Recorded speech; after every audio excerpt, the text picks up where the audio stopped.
and on your easy choice for soft hits 95.9 FM WEZC.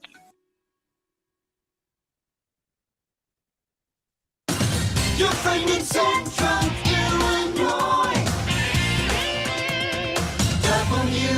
WHOW. Top of the morning. Thanks for being with us. I'm your host today, Seth Lawrence. The WHOW Morning Show streams to Facebook and YouTube. Brought to you by Peterson Insurance, your Pekin Insurance agent in Clinton. Mrs. Mary Vogt, Superintendent of Bement Schools, my guest on the Zoom today. Good to see you, Mrs. Vogt. How you doing? Good to see you too, Seth. I'm great. How are you? I am well. I'm well. Hoping that this nice spring weather maybe lasts for the rest of the spring. It's been it's been up and down to this point. I hope we're in that transition phase where it's nice weather here out. Yeah, and I mean, I don't think it would be too much to ask to have the spring weather last for multiple days in a row instead of having 3 seasons in a day like we typically do. So, but we can't control that. So sure. Is what it is, do what right? we can. Yeah, very good. Well, Mrs. Vogt, I want to start with an interesting concept that you have introduced in Bement schools. It's a library book vending machine. How about this? Yes, the Heart of Illinois Community Foundation has given us this book vending machine. I believe, if I remember correctly, we are the 5th school in Piatt County to receive one, and their goal is to place 2 more. So what we were able to do was our elementary principal, Christy Sweet, worked with Christina Wright with the Community Foundation, and they were able to brand our book vending machine with Bement logos and colors. And then what happens is, as students are recognized for positive behavior and making great choices, then they get a gold coin, and that coin works in the vending machine, and then they're able to pick a book and keep it. So some of the common questions from the students at the start were, do they have to return it? Because, they're used to library books. One was a little...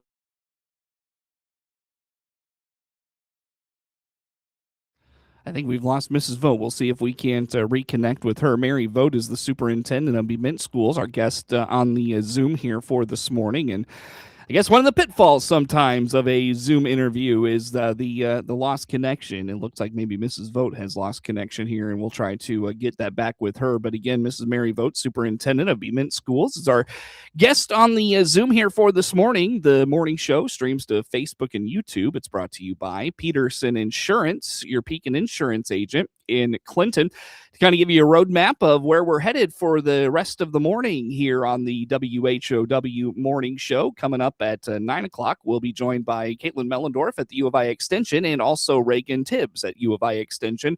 He's in Logan County. Caitlin's in here in Macon and DeWitt counties. I think we got Mrs. Vogt back. Did we lose you there for a sec, Mrs. Vogt? Yeah, and you know what, Seth? I think the issue, just in my mind, we have state testing going on today. And what we have noticed is, as everyone gets started with the testing, the internet is a little key minutes until we gotta time out our internet usage. So I just switched over to my cell phone hotspot, and there we go. Well, we lost you there for a second again, but it's all right. I think we got you back. If you don't mind, Mrs. Vogt, start that thought over on the you were talking about when we lost you. You were talking about a common question students had as it relates to this book vending machine. How about this? Yeah. So, one of the things they wanted to know was how they get the books, One student was a little disappointed that it wasn't a vending machine full of chips, but then once he realized that he would actually get to keep the book, he accepted it. He was excited at that point. So when we already have a system in place, it's called our PAWS program, PAWS, Bulldogs. Pause. But it's for positive behavior. And so now a next step with that is students who are recognized for making great choices, setting a great example, then they can get a token for the book vending machine. And Mhm. they are working for it. They are very excited that these are books that they want. We've been able, like I said, the Heart of Illinois Community Foundation is who provided the vending machine. They also provided funding for the first set of books. Mhm. So then we were able to work with Hartfield Book Company, a local bookstore in Monticello, to purchase the books through them, and just really keeping it local with our purchases as well. Sure. So it was exciting. Last week we had a ribbon cutting for it, had students present, had media present, and then the community foundation brought their own media crew to record the event. So Sure. very exciting. Yeah, so and you were telling me, okay, so you have this ribbon cutting event, but there were some Yeah. cool connections made in that process. Tell me about that day, that event a little bit. Absolutely. So, along with the excitement of starting the book vending machine, we have a group of high school students who are now doing a weekly podcast, and their podcast is called the Daily Dog, DAWG. Mhm. So, with their podcast, they highlight events and exciting things happening throughout Bement schools. So one of the students from the Daily Dog staff came to get the ribbon cutting story. The student happens to be on our baseball team. Mhm. The community foundation brought their own media and camera people, and one of those people happened to be a high school baseball coach. Mhm. And so then to see the community foundation media person who was also a coach talking with a high school student who was on the team, and the two of them connecting over just what the coach did to get into media and marketing, and then what the student is interested in doing. And it was one of those moments of, this is why we do what we do. We're Mhm. providing students opportunities like running a podcast. Mhm. It is all student driven, and then what they're able to learn from that. And then as the Natalie Beck from the Community Foundation noticed and heard the conversation, then it went to that next level of, we could use some equipment and Mhm. cameras. Mhm. And so she thought that perhaps we would be able to get some funding from the foundation just to enhance our podcast and media equipment. Sure, So sure. very exciting. Yeah, definitely, definitely. When we go to break, Mrs. Vogt, catch up with me on that off the air. I might have an idea for your students. But in the Great. meantime, with this book vending machine, where do these books come from? How are they replenished? How about some of those things? Sure. So all of the funding so far for the books has been through the Community Foundation. And our understanding is each year we will receive $1,000 in order to keep that vending machine stocked. And what we appreciate is we have worked with Hartfield Book Company there in Monticello Oh, right. Mhm. and ordered the books through them. So sadly, they're closing in May. So we do like to support local and small businesses. So Mhm. hopefully we can find another small business bookstore where we can place our order through them to support their business. Gotcha, gotcha. Interesting, Yeah. interesting stuff. Very nice, very nice. Well, Mrs. Vogt, that's a cool opportunity. Are students limited on how many books they can pull from the vending machine? No, they're not. Wow. They're not. Yeah. So is it like I, is it like a random book that comes their way, or do they get to choose the title and all they that? they get to choose it. So Wow. what Nicole at Hartfield Book Company, she has helped, like we're the fifth school in the county to get the vending machine. And so she has tracked which books are most popular and helped with placing the order so Mhm. that we would have books in there that students like. And from there, what we'll do is, each book, there are 2 or 3 copies of them. So then the students are able to go just punch in what letter and number, just like you would on a snack vending machine, Mhm. press enter, and then the book drops down for them to pull out of the vending machine. That's So really cool. super. Yeah, that's neat. That's neat. What an interesting concept, and Yeah, something yeah, neat that's in your school building. That's cool. Very nice. it Well, is. It is. On that note, Mrs. Vogt, anything we didn't touch on with that topic you want to put out there for us?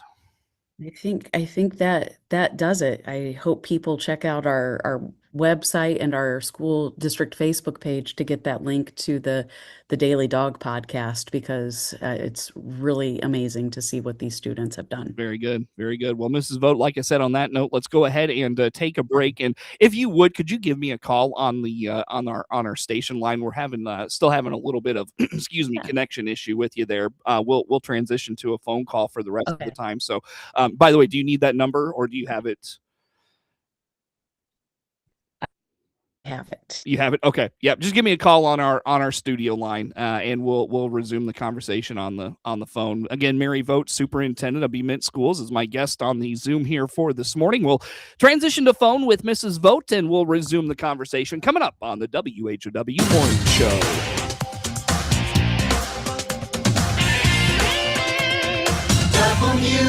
WHOW.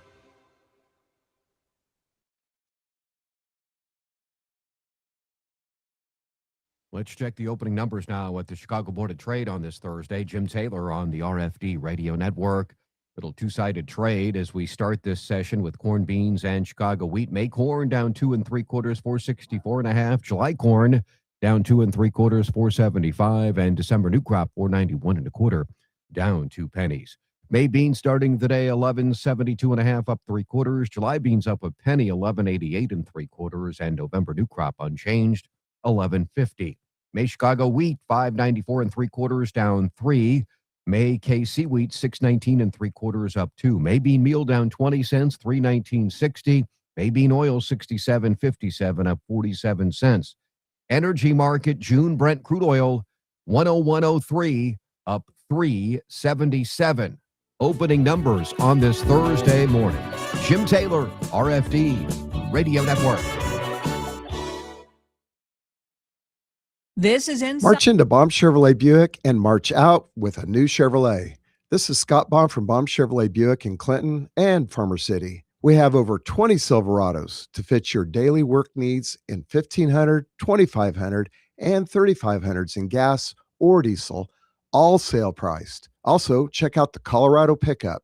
This size and maneuverability may be another option as well. Chevrolet, together, let's drive. Baum Chevrolet Buick. Right from the start.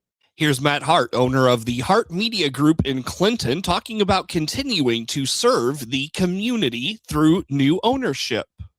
Things came together and we reached an agreement to purchase. And as you mentioned, we closed August the 1st. So as August the 1st, Miller Media Group is now Hart Media Group.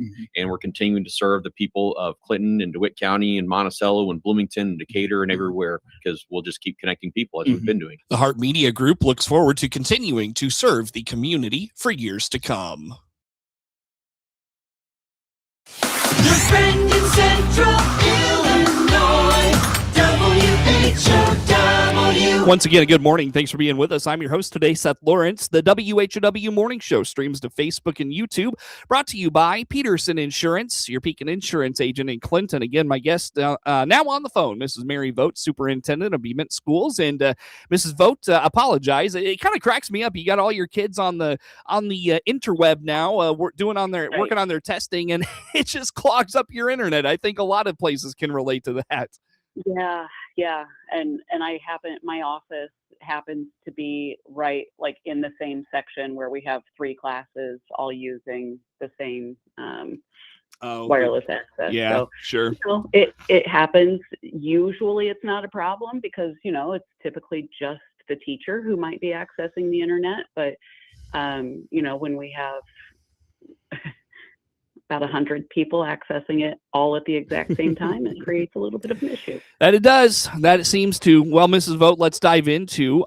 You were telling me, speaking of issues, and I don't mean to make light of it, but speaking of issues, you had an issue a few weeks ago, and it's going to prolong your school year. What's going on?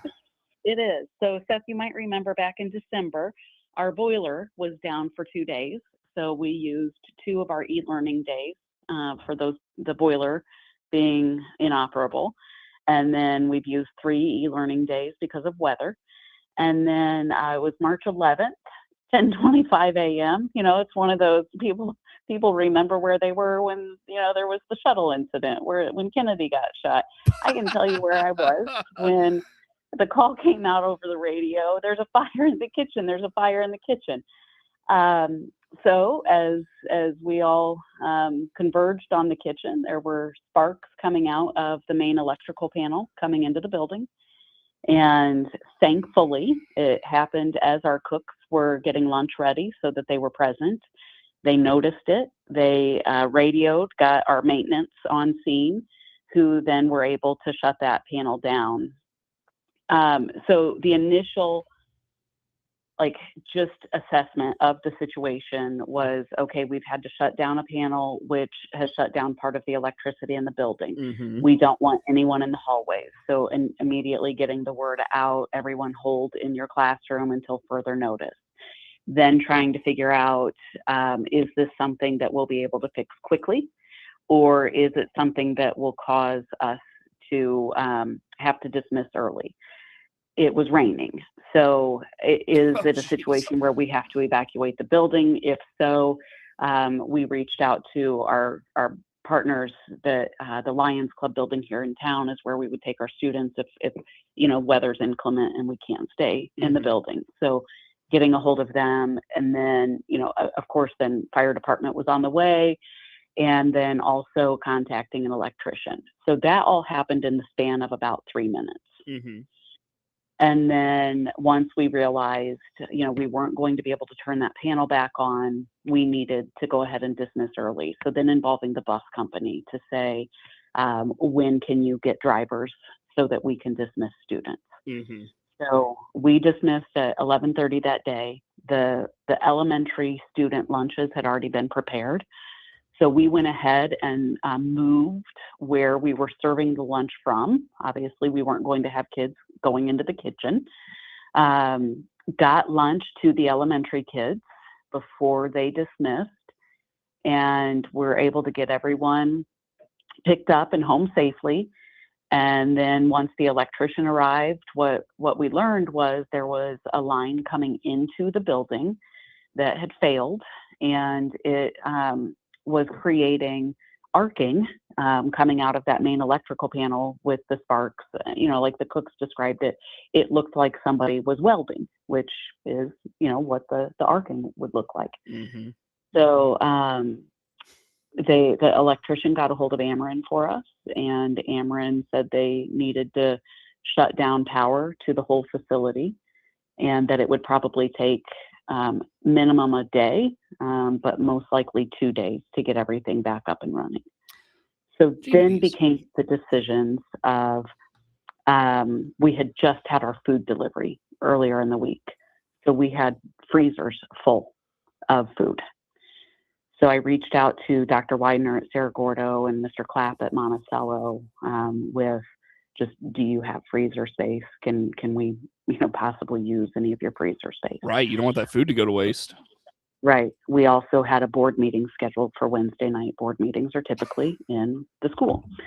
So working with our board and, following all of the requirements that, it was a last minute emergency situation. So, putting the notice out there that we relocated our board meeting. We had it at our Lions Club building here in town, but we weren't able to provide internet access. Our board packets are all accessed online. So knowing we wouldn't be able to have internet access at the Lions Club building, then Mrs. Sweet, our elementary principal, went over to Cerro Gordo and made hard copies of the entire board packet. And, when I'm saying hard copies, it's, 100 pages easily of all of the information that goes into a board packet. So we were able to get help from Dr. Widener, Mr. Clapp, and their staff members to make sure that our board meeting was able to go off without any more hitches, and then to get all of our food so that we didn't lose it all. So even though we didn't have power, our maintenance and custodial staff, they were in the building those couple of days, again, getting all of the food loaded up, taken to Monticello. And then that Friday, is Friday, March 13th, we were able, power was back on. So then we were able to get all of the food back, and then have our technology team make sure everything was up and running. But since we had already used our 5 e-learning days, now this will extend our school year by 2 days. So, you know, it's a situation where in the moment, there were so many decisions being made, and it took all hands on deck to make it work. Our local first responders, sheriff's department, fire department were fantastic. You know, as we're trying to get lunch served to our elementary kids, there are no lights in the stairwells. So here we have firefighters and police officers standing with their lights in the stairwells to make sure that students are able to move safely. Just the staff, it was incredible to see everyone pull together.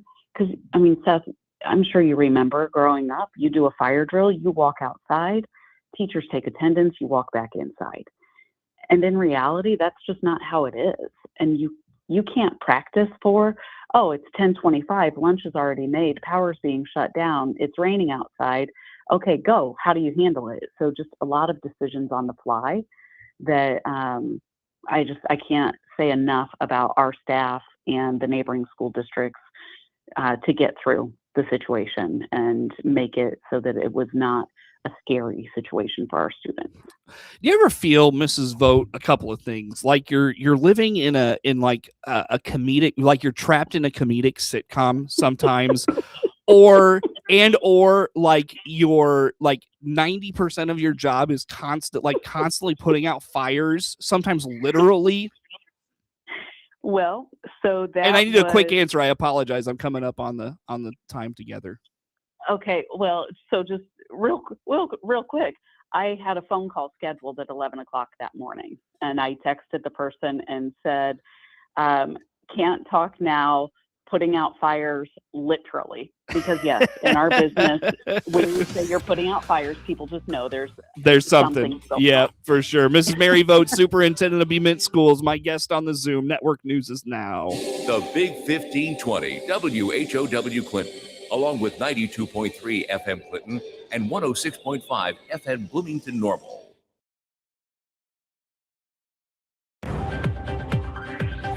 News this hour from